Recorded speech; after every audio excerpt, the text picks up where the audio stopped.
This statue behind us is of Branwell Bronte, who worked here at Ludden Foot Station. However, he got fired from the job because funds were not accounted for, but it wasn't him who took the funds. He, though, was elsewhere because he would be in a pub somewhere, which was quite often a place you would find Branwell Bronte. In this video, we are going to look at some of the pubs that Branwell went to and explore exactly what was going on. Hey everybody, Matt and Keri back with you. We're continuing our series with special guests on the channel. Keri is joining us today as we head off on a Branwell Bronte pub crawl. I'm not sure if that's the reason you've joined us today. Yes, absolutely. Absolutely. Yeah. Two of my favourite things, the Brontes and beer. Yeah. Fabulous. Keri has appeared on the channel before. It's not her first time appearance. Yes. We did. Very quickly. We have two. Okay. Two of you. Halo, I think. Yeah. And one where you are on a canal barge singing. Yes. But Well, that's I wasn't singing. gone out of my head now what Yes. that was. Opal's That's a Comet. Opal's Comet. Yeah. There we go. So, third time lucky. There we go. There we go indeed. So the plan for this video is we are going to go to some of the locations of the pubs that Branwell visited and give you a little bit of insight as to what was going on at the time when he was there. Branwell, I think it's fair to say, was a somewhat troubled soul. Yes. Yeah, Absolutely. Yeah. So we're going to go. Obviously, we're going to end up in Haworth as well. But over the course of this video, yeah, show the places, and then you're going to go a bit more in depth into perhaps Branwell's mindset and where we are. Branwell Bronte was born in 1817 and was the only son of the Bronte family. Once regarded as the family's brightest hope, his story ends in tragedy. Showing talent as a writer and artist, he succumbed to severe alcoholism and opium addiction, dying of TB and other diseases in 1848, aged just 31.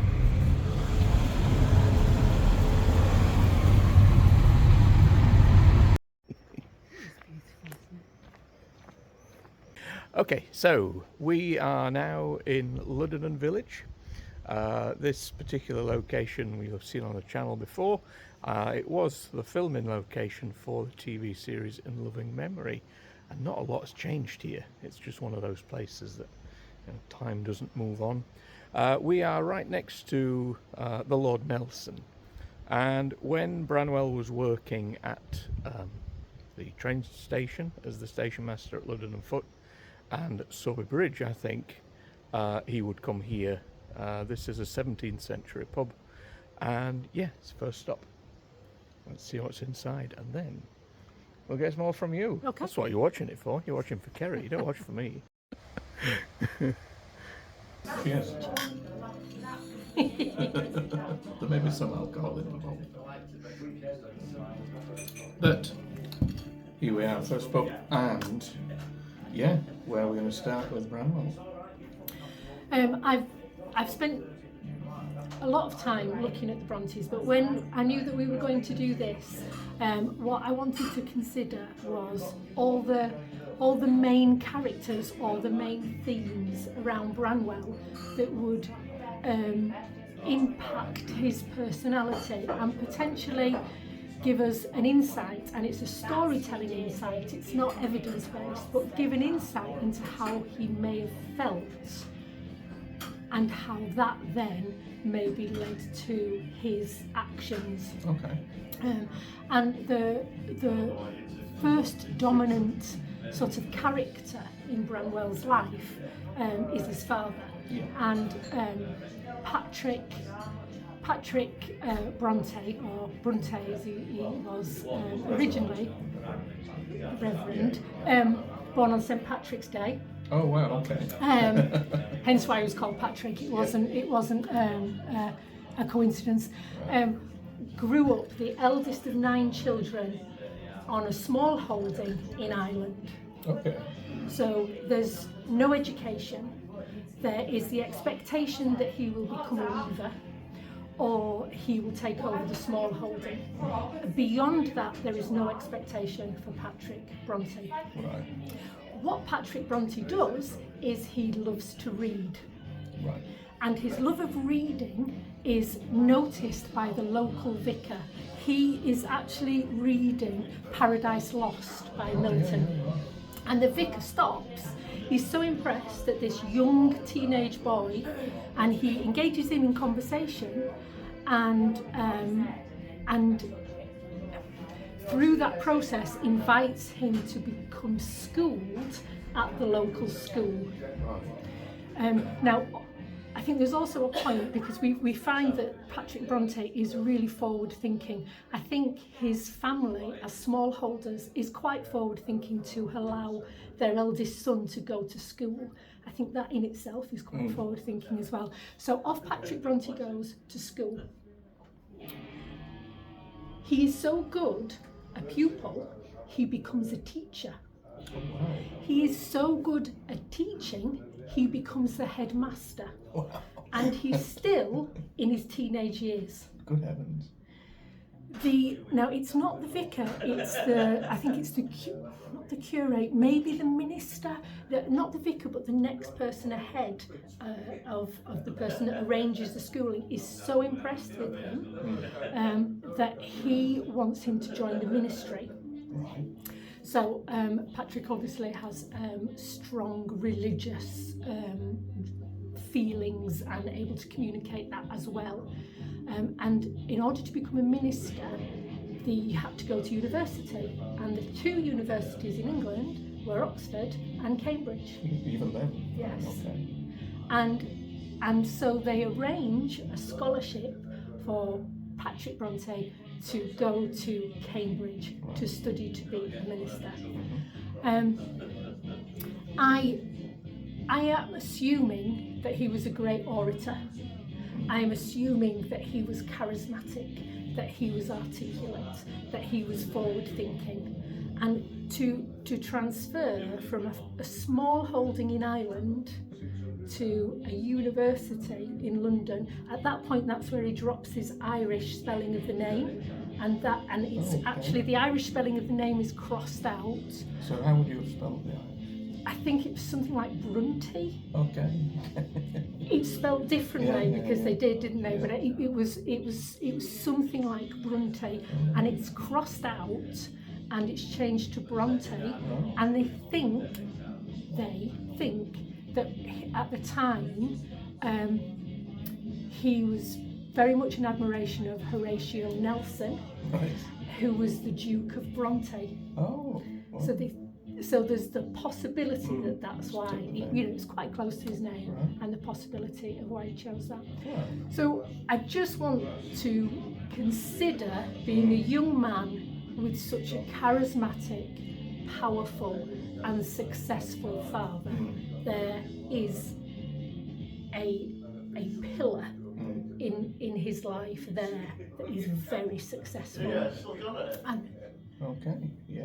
one thing to consider as I build up a picture. Okay.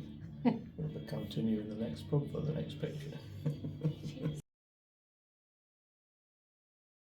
So one thing we'll do in each pub as well is see if there is anything Branwell related.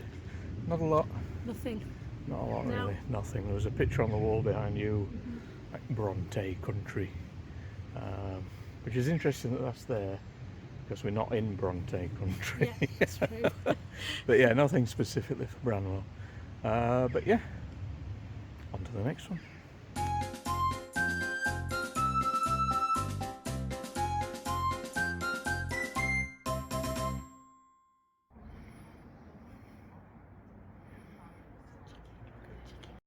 You're like, Oh, sorry, we're chuckling at the hens. I've never seen Haworth so quiet, but here we are. We are in Bronte country now. So this is Haworth, where we are going to find the parsonage, which is where they all lived, and also where Branwell passed away, We'll have a quick look at the graveyard, and then we have 2 more pubs here. We've got the Black Bull and the other one that I've already forgotten the name of. What was the Crossroads and is now? No, not that one. It's going well, isn't it? It's going well. We'll find out. We'll find out it's a secret. I know, really. We'll find out in a minute when we get there.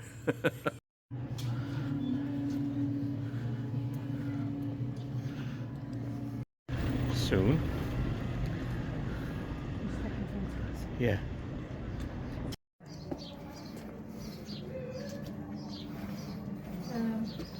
So what we'll do is we'll just have a quick look inside the church and show you, not the graves as such. There's a crypt, and the bodies of the Brontes are obviously much further down. But there's like a little, we call it like a remembrance plaque. So we'll show you that. The church is still open. Then we'll head up to the parsonage and show you the opposite end of that, where they lived, and then obviously where they died here, and then get your next section. To another pub? I think we'll do it here. Okay. Do it here, and then we'll end up in the pub. Might be a bit quieter.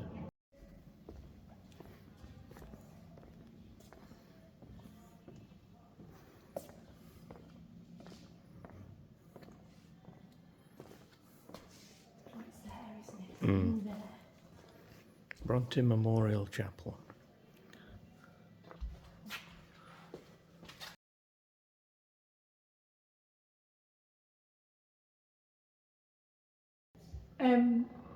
So here's the plaque detailing the Brontes that are here. Yep. All of them are here apart from Anne.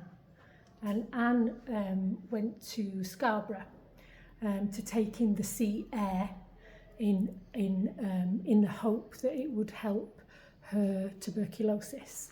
So she died in Scarborough, and she is buried in Scarborough.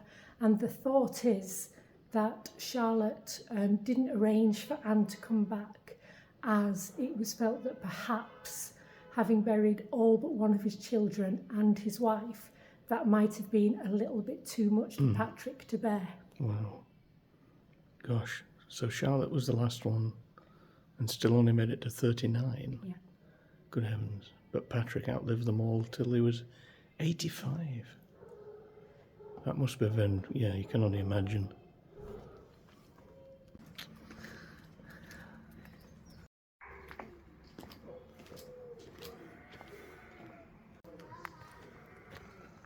Oh. Okay, so now we are in the cemetery at Haworth, and behind us,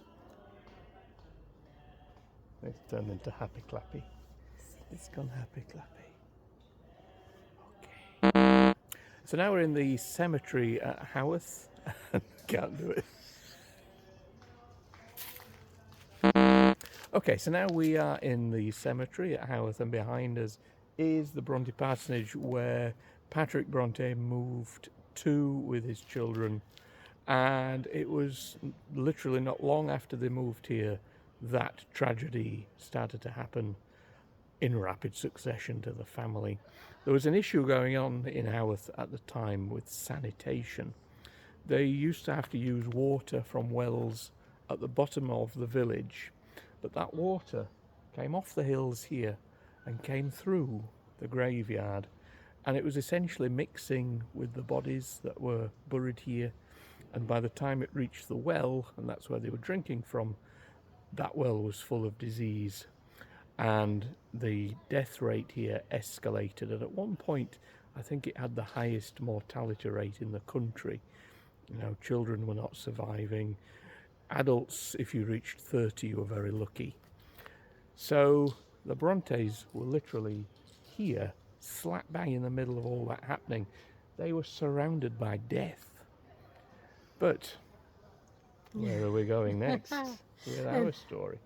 And also, the reason we know that is that Patrick Bronte petitioned the government after all his family died to find out what it was about Haworth that meant the average age was 26 for death, and 41% of children didn't make it past 6 years of age. Wow. And so the reason we know that is because of Patrick Bronte raising that as an issue after he lost all his family. Gosh. And so I think that is another theme that I think is worth considering when we finally look at Branwell. So Branwell's mother dies, and though there isn't a lot of evidence or discussion around that in diaries or letters, we can surmise, we do know that one of the most traumatic things that can happen, especially to a child, is to lose their mother. I reviewed whether it would be any different in the backdrop of Victorian society where we're surrounded by death, and would it be less traumatic? And the research that I looked at said no, it wouldn't be more traumatic, less traumatic at all. It would be as significant as we would find it. The differences is that culturally death was treated differently. So it didn't happen in institutions, it didn't happen in hospitals, it happened in the home. The family would be responsible for preparing the body, washing the body, dressing the body, and the body would stay within the family home until it was taken to the graveyard. So there are some differences, and of course Branwell was only very young. He was only 4 when his mother died, so he wouldn't have been involved in any of that. But I think it is fair to say that if a child loses their mother, there is often a wound, there is a loneliness, there is something missing. And I think that there was a physical fragility about all the the Bronte children. And I think that also there is evidence that there was a mental fragility. And I would argue that potentially some of that may be from the wound and the trauma that they carry because their mother was no longer around. And it didn't end there, because the 2 eldest sisters, Marie, who was named Marie after her mother, and Elizabeth, they go to a school for clergymen's children, daughters specifically, and the conditions were so bad that they returned at the age of 10 and 11 and die within 6 weeks of each other in the house. So you've got children who've lost their mother and then in very quick succession lose 2 sisters who will have died quite traumatically within the family space. There would have been noise, there would have been smells, there would have been emotion. That isn't something that will have happened quietly away from the children. It will have been right there in front of them. And I would argue that that created something that is worth considering within all of the Bronte children, but specifically within Branwell.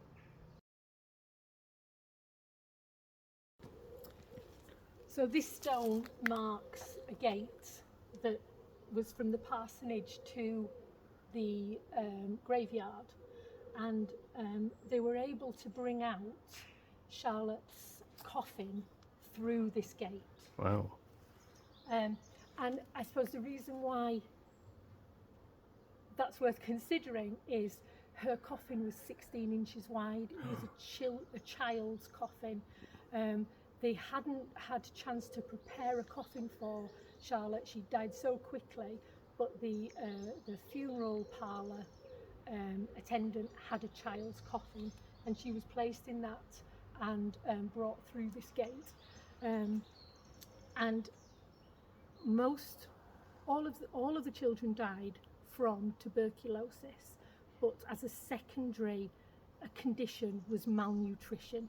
So that also explains why she was so small. Wow. I don't know if they were underfed. I don't know if there was a lack of food, or whether it was just the water course was so poisoned that they were unable to be healthy.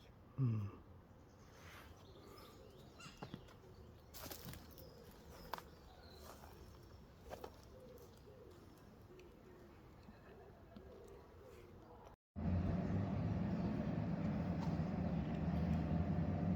So the next pub we're going to pop into is the King's Arms, and that was another favourite of Branwell, obviously the closest pub from where he lived at the parsonage.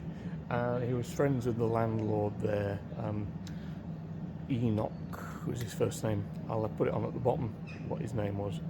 He was the landlord in 1841 and he was friends there. There's a little bit of gruesome history to do with the King's Arms as well, because when we were talking about the graveyard and the deaths spiralling here in Haworth, the mortuary became full very, very quickly, and it was decided to pile the bodies up in the cellar of the King's Arms because there was nowhere else to put them. So yeah, a bit grisly. Let's head inside.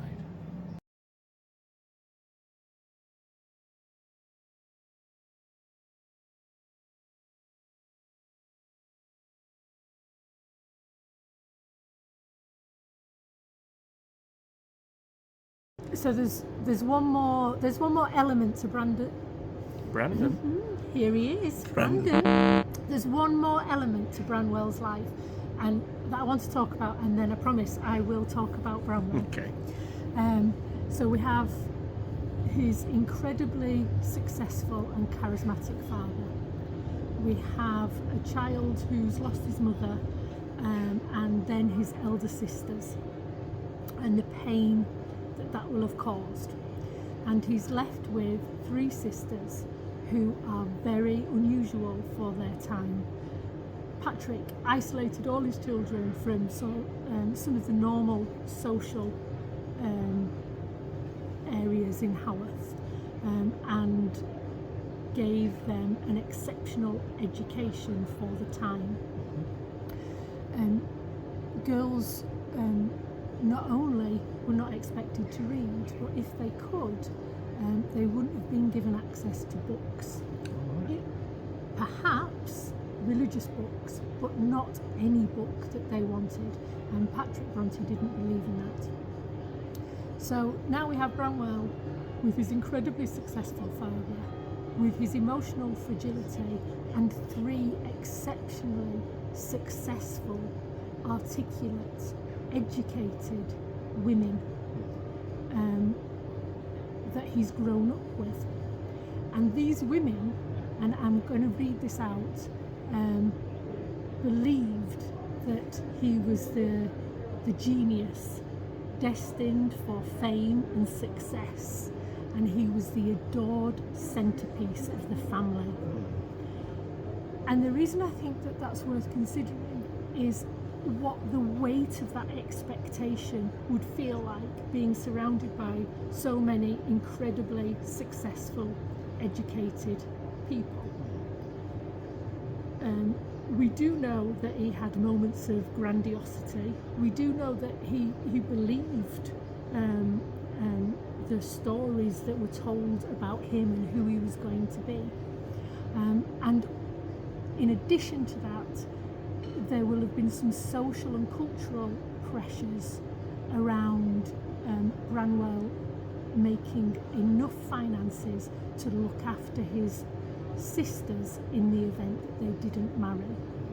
So we've got a backdrop of incredibly successful people saying you are the most successful out of all of us, and you are going to go into that world and you are going to be so incredibly successful, and by the way, the finances you earn from that will mean that we have security for the rest of our lives.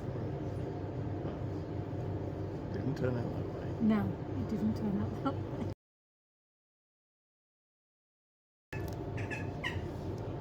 Right, King's Arms. Yeah, very nice. We've just escaped karaoke night, I think. I was looking around initially thinking no Brontes again, but actually then we found a little room and it's all Brontes. So the whole section. So nothing specifically Branwell, apart from the painting, which he painted himself away from, which is such a shame, because I think that is, I don't think there is another. No. There's no real image of Branwell anywhere, so which is a shame. But yeah, you kind of get that all with the glasses, but I think a lot of that is is almost like a caricature of his father in a way.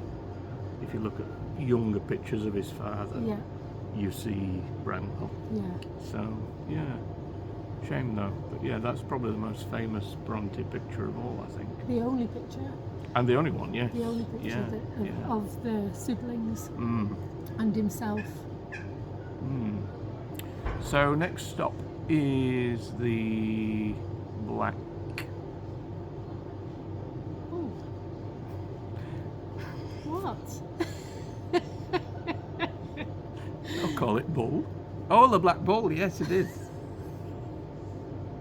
Next one's the Black Bull. We'll see it there in a minute. But Black Bull is probably the most famous pub linked to Branwell. He would be in there frequently. He, I think, would sleep there and then sometimes be brought out to entertain guests. His family would often go and try and drag him out of there, and if they didn't catch him, it's because he was leaping out of the window. Still has a chair in there which he used to sit at. And also, again, as we do ghost stories, you believe what you wish to believe. It is also supposed to be haunted by Branwell. There is poltergeist activity. There are images appear of a man dressed in Victorian outfits. There are glasses smashed, and then often in the night the bell rings for last orders, and all of that has been linked to Branwell. And it is even possible to stay in a room where Branwell is said to have haunted. So just so you know, if you want to do that, Black Bull, Branwell's room, booking.com. Okay, let's head there, and when we came up it looked very, very busy, but we'll film what we can. And let's head round the back and see if we can find that well.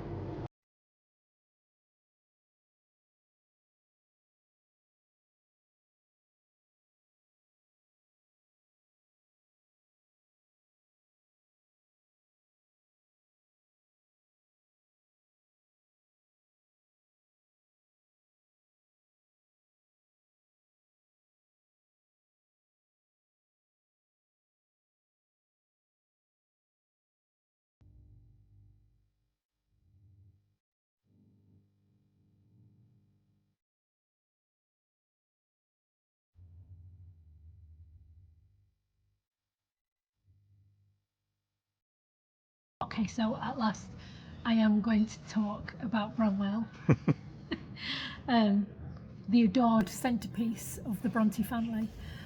Behind me is the apothecary, and that is where Branwell will have bought his opium, which was called laudanum, and that was opium in alcohol, and it was pain relief. It wasn't prescribed, anyone could buy it, and it had self-medicating effects. So we're sat in the Black Bull, a stone's throw away is the apothecary, and literally a minute in that direction is the parsonage, and behind Matt, who's holding the camera, is the shadow of the church. So these elements are really, really close together. It is likely that Branwell had bipolar. That is demonstrated through his intense behavioural extremes. He had manic phases. He was incredibly creative. He showed grandiosity, elation.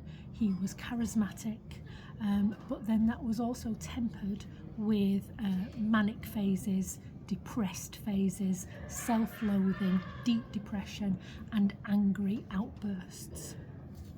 So there was something going on there that wouldn't have been treated in the same way that we treat it now. It wouldn't have been understood. It wouldn't have been something that will have been dealt with compassionately. And in the backdrop of Victorian religious society, it would have been very, very shameful.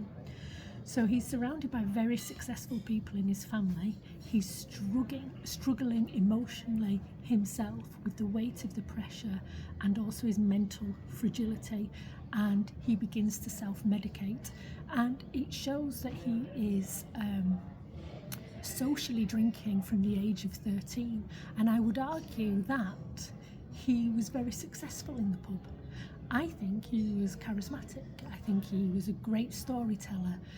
He was intelligent, and where perhaps he was feeling like he was failing everywhere else, in the pub he was succeeding, and also being propped up by self-medication.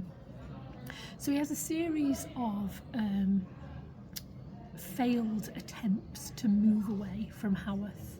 He he spent a smaller time tutoring. He went to the Royal Academy of Arts in London. He was a portrait painter in Bradford. And all of those things. Oh, and he was also worked at the railway station, and all of those things had a huge amount of promise, and all of those things just slowly fed away. And I think that probably will be of a result of his lack of robustness due to his emotional and physical fragility, and also bipolar. So when things started to get a little bit tough, and he needed to apply himself, at that point he moves away from the situation. We know that he started opium use before working in Sorby Bridge as the railway clerk, so that was already sneaking in before he took the role with the Robinson family, and I will talk about that a bit later, but this is definitely very pivotal. So that was the Black Ball. Yeah, very quiet and about to close, which was a bit of a surprise. We found Branwell's chair, and even the menu has the portrait of Branwell on there as well. And I jumped. You did. At one point, because I thought somebody was walking past me, but there wasn't anybody there. So maybe Branwell came to visit as well. Maybe he is in this video. So behind us is what would have been at one point the Crossroads Inn, and surprisingly it is now called the Branwell Country Inn. So you can stop here. It's almost like apartments you can hire. I'm not sure quite how long it's been that, but they use Branwell's glasses as their kind of logo. However, when it was the Crossroads Inn, Branwell was here, and there's one specific thing written for here, is that he would read from manuscripts that featured characters that would inspire Wuthering Heights. And it started a rumour, I guess at the time as well, and it went on, that Branwell himself actually might have written Wuthering Heights. You heard that? I've heard it once, Right. so it is tucked away amongst many of the information that's available. It's not a very popular conspiracy theory, but I don't want you taking the limelight from the girls, you know. Okay.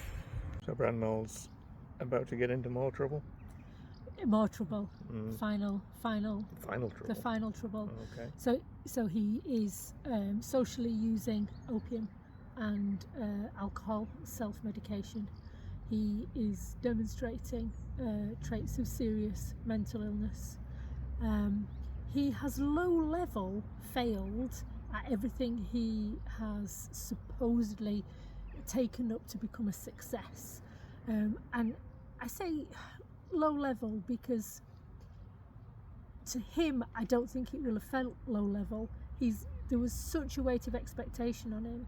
He comes from a family of such educated, successful people that it wouldn't have felt low level. Right. And Anne takes pity on him and invites him to be a tutor at the house, the Robinsons' house, just outside York.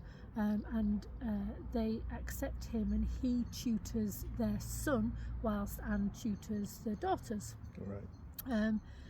So there is little known what actually happened, but what we do know is that 2 years later, Branwell is dismissed, completely dismissed, not in a polite way, in quite an aggressive, public way, dismissed, and that is because he was having some type of affair.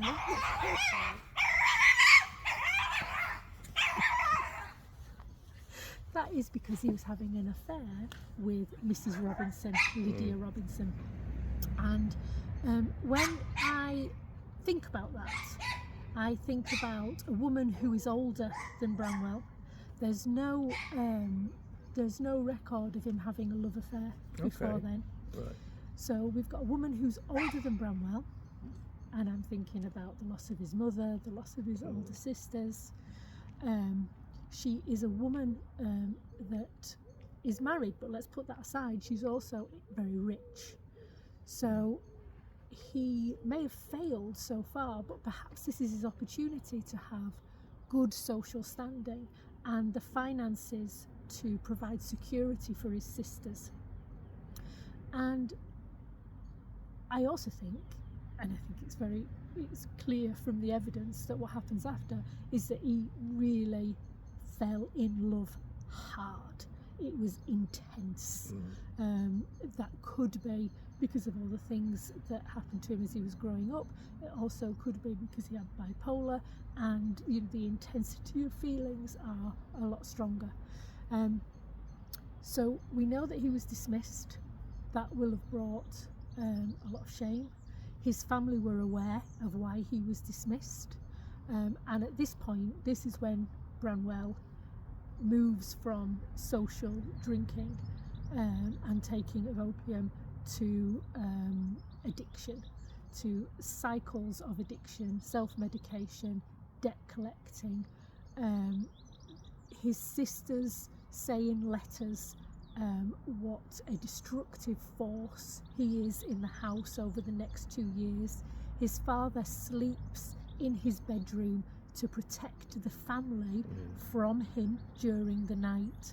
We think about how addicts potentially behave, the erratic behaviour, the angry and emotional outbursts, also perhaps the physical collapse, the sickness, and this is a really rapid decline. There is a moment of reprieve where Mrs. Robinson's husband dies and he thinks, aha, this is it. She has been mourning in the same way that I have. I can get with her now. Yeah. All will be okay. And she sends a footman with a letter that says that her husband's will had stipulated that she would not get a penny should she take up with Branwell Bronte. Well, gosh. And we don't know whether she made that up as a way of keeping him away, or whether that was actually a caveat in the will. We don't know.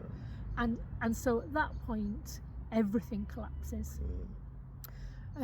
It's a really quick downfall between being dismissed and his death at the age of 31. It's 2 years. Okay. During that, we've got disassociation from reality, we've got psychosis, we've got paranoia, we've got debt collectors, we have got his sisters who are now writing Jane Eyre, Wuthering Heights, and Tenant. The Tenant of Wildfell Hall? Yeah. Is it that one? So they're already writing that, and they're locking the door. Right. He is out of it. Okay. He knows nothing about this. In fact, they're published in a book with the 3 stories. They're published the year before his death. Branwell knows nothing about it. Well. Maybe to protect him. But I think that the sisters have reached a point where they've locked him out, and the letters demonstrate they're very frustrated with him. The father's trying to protect them from his behaviour. I think at this point they've washed their hands of the problem that is Branwell. Wow. So obviously the idea for this, it was a pub crawl as well. We have been to a few pubs. We're not going to get a chance to go all of them We also had Halifax, Bradford, Manchester, if we were going to do it justice. So instead, what I'm going to do is I'm going to put on some pictures of those pubs, because the ones that exist today, and tell you a little bit about Branwell's story at each of them. The Old Cock Inn in Halifax. During his employment in the Halifax area, Branwell spent significant time at Halifax taverns. His father Patrick reportedly had to settle his extensive debt with the landlord here to keep Branwell out of trouble. The Swan Hotel in Halifax. Branwell socialised heavily here with his friend, the sculptor, Joseph Bentley Leyland. The George Hotel in Bradford. During 1838-39, Branwell attempted to build a career as a portrait painter. He drank at the George and integrated himself into a clique of local artists and bohemian figures. And the Salutation pub. In 1846, Patrick Bronte travelled here for cataract eye surgery, taking Charlotte with him. At this stage, it was an escape for Charlotte to get away from her brother. And it was while she was here she began writing Jane Eyre. We will be visiting the Salutation pub for a very different reason in the very near future on this channel. There is a popular myth that Branwell died on his feet, that he stood up to meet death on his feet. That has been disproven, but it is a popular theory. We do have a record of his last words that were written in a letter by Charlotte, and his last words were, "In all my past life I have done nothing either great or good." And he dies at the age of 31 from bronchitis, tuberculosis and malnutrition. Wow. In the girls' letters, it does state that they are relieved, that there is a calmness back in the parsonage, that the chaos and the drama and the upset that has surrounded the last 2 years is over. And of course the works have already been published.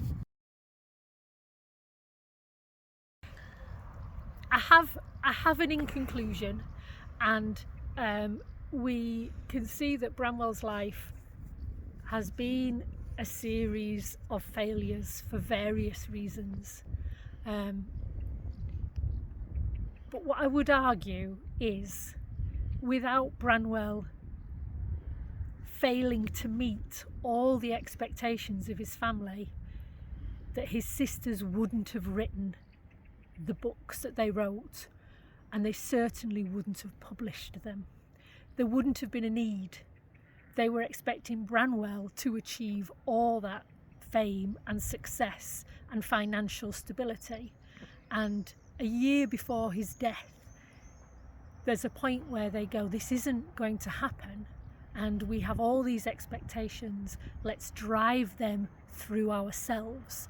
And they shut the door in the parsonage and they lock it, and they work on their own works and consider ways to make them published in order that they fill the expectations that Branwell so completely and utterly failed to do.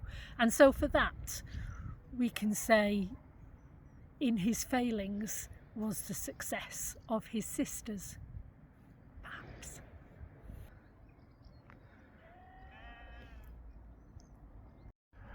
Okay, there we go. A little bit of a pub crawl, the most sober pub crawl anyone could ever do. We can do better. We can do better. Let's wait for better. it. Should have done it on a Friday night. Okay. And is there somebody in Manchester we could do it? Yeah. We'll try again.